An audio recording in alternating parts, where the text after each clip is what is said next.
Hello, everyone. This is Jonathan Little. I'm here today with the 92nd episode of Weekly Poker Hand, and today we have a hand from an incredibly deep-stacked $10, $20 no-limit hold'em cash game. This hand was played by one of my friends, and I thought it was too fun not to share.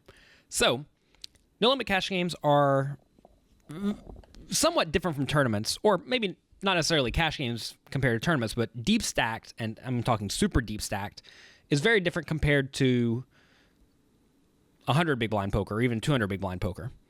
So right here, folds to the guy in the small blind who raises to 5 big blinds.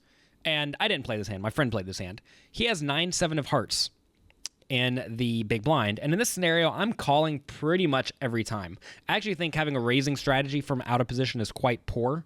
Whenever you're very deep stacked, I'm probably just limping everything and going from there. Because you really do not want to play deep stacked out of position. It's a disaster waiting to happen. Flop comes 8-5-2, great for the 9-7 of hearts because 9-7 of hearts has a backdoor flush draw, which people often pay off poorly. It also has a gut shot straight draw, which people also pay off poorly. And then it has the overcard, which it'll provide showdown value if we get there. Also, 7's probably okay, but we'll see what happens as the hand moves forward. So we're definitely going to call. We could also raise. Actually, you know what? He does raise. Okay. I was thinking I would probably call in this spot and then raise turn a lot of the time, but my friend likes to go ahead and raise the flop immediately to 420. So it went 140 to 420. And I think this is fine. I have no problem with this at all. Mainly because, again, you want to apply pressure and put your opponent in miserable spots. And all of a sudden, everything the opponent has is a bluff catcher besides a set. And if you can make everything your opponent has a bluff catcher besides a set, that's a great spot to be in. Opponent does call, though. Turns to 10, giving my friend a open-ended straight draw, so I imagine he's going to continue betting. He bets 680 into the 1,000 pot on the turn. I think I would probably prefer a touch larger. Not much larger, but probably just a little bit. Or, if you get the vibe your opponent has exactly an overpair, and you bet, if you think he's not going to fold the overpair, you're probably just better off checking and trying to realize your equity. So you can go two ways in this hand. You can either bet to try to get him to fold an overpair on the river, usually with a very large bet, or you can just check and try to get to the free showdown now that we do have a reasonable amount of equity. Somehow, though, we get check raised. That's not what we want to happen. I actually had a student recently the other day he really hated calling in spots like this with draws, but we have to realize we bet 680, it's 1,000 more to try to win roughly 2,500, so the pot will be 3,500 once we call. So we're getting almost the right price to draw immediately to our draw, plus we have to assume we have some implied odds, because at this point, you got to assume your opponent has a pretty great hand, probably a set. So this is a spot where I think we have a very easy call just to try to get there. It sure doesn't feel good putting in 55 big blinds with a straight draw going to the river, but sometimes that's what you find yourself doing whenever you're playing super deep stacked. River gives my friend the second nuts. Queen nine's the nuts. Effective nuts, though. Hand's great. An opponent checks the river. I would probably bet very large if I was my friend in this spot. I may even go something like... I'm trying to think if I want to go all in. Going all in would be very huge. But if you think your opponent has a set, is he ever going to fold a set on the river? Probably not. He really only loses to 9-7. 6-7 missed, which is great. 4-3 if we somehow had that also missed.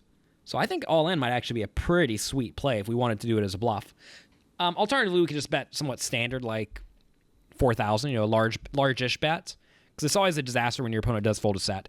My friend bet a little bit smaller, though, 2,440. This sizing sort of implies to me that we thought that the opponent had a marginal one-pair hand and would not pay off a very big bet.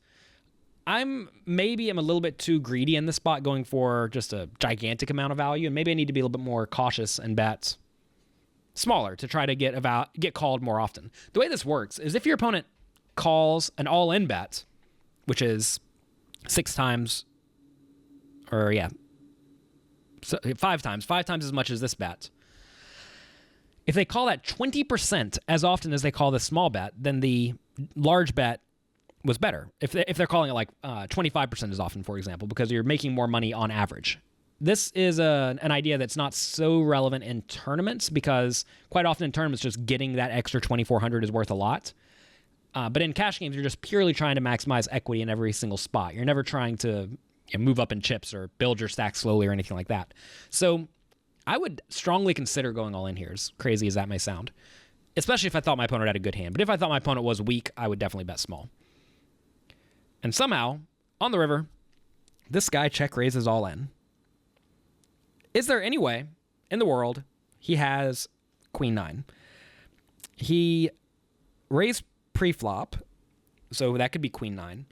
He continuation bet the flop and called a raise. It's probably not queen 9. He check raised the turn. It's probably not queen 9. And then he elected to check the river, assuming he had the nuts, with queen 9. All of this does not sound like queen 9 at all to me. This guy has to be absolutely crazy and very confident we're going to bet the river even after we took a very strong line. So I think this is a pretty easy call with the 9-7 of hearts. I mean, you have to be incredibly careful when you're calling off an extra $10,000. I mean, you have to realize we're playing 10-20 no limit, right? This is 500 big blind river check shove. But I think here you just pretty much have to call, and I think you're happy about it. I think you're going to be shown an overplayed set a lot of the time. But somehow the opponent had queen 9. And my friend lost a bunch of money. This is sort of the peril of playing incredibly deep stacked. Whenever you're playing incredibly deep stacked, if you do not have the legitimate nuts, it always feels so bad to lose a humongous pot like this. But that is what happens sometimes, and you have to be prepared for that. A lot of cash game players, they buy in super deep, and they kind of think that they are never going to get stacked. They think they're just always going to be the guy who stacks the other players. But sometimes you do, and you must be prepared for that. I've seen many players at 10-20 no limit, I used to play this game quite a bit actually, who would buy in for just everything they had in their box. At a casino, you get to have a box that you can put money in. And it's ridiculous. So they would basically sit down at 10-20 with something like $50,000, and which is all of their money, and they just play.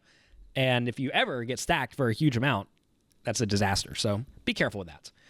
That's going to be it for this episode of Weekly Poker Hand. If you have not already, please check out my free webinars I'm putting on for you at hold'embook.com/live. We've been doing webinars for the last 4 months now, and they've been hugely successful. So if you've been watching them, thank you for making them a success. And if you haven't watched them, check it out. It's completely free.